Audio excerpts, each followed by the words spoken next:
रवि और उसके दोस्त हॉस्टल का बंद पड़ा कमरा नंबर 13 खोलते हैं। दीवार पर लिखा है, गिनना मत, वरना खुद गिने जाओगे। जैसे ही वह निकलते हैं, एक साया छत से लटक कर धीरे धीरे पीछा करता है, लेकिन किसी को दिखाई नहीं देता। वॉशरूम के शीशे में रवि खुद को देखता है, लेकिन उसका चेहरा धीरे धीरे सड़ने लगता है। पीछे एक लड़की की चीख। कमरे में सो रहा लड़का करवट बदलता है और देखता है कि एक भूतनी उसका सिर 360 डिग्री घुमा रही है।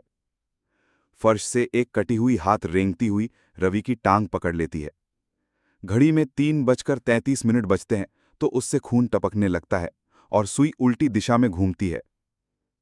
कमरे की छत से एक लड़की लटकी हुई है, उल्टी, धीरे धीरे जमीन की ओर खिसकती है।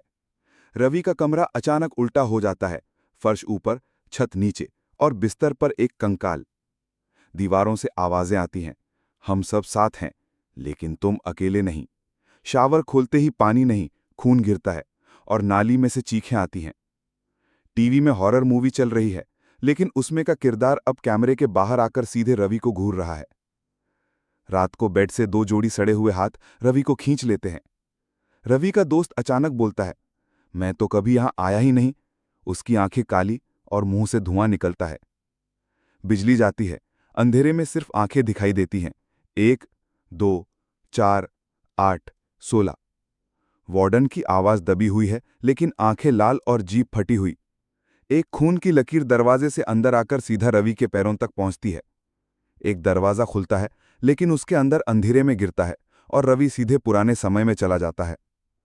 7 भूत एक ही लाइन में खड़े हैं, सबके सिर नीचे हैं, एक एक करके गर्दन उठाते हैं। रवि आईने में देखता है, अब उसमें उसका शरीर नहीं, किसी और आत्मा का कंट्रोल है। अब तू भी गिनती में शामिल है। रवि अब भी दिख रहा है, लेकिन इंसान नहीं रहा।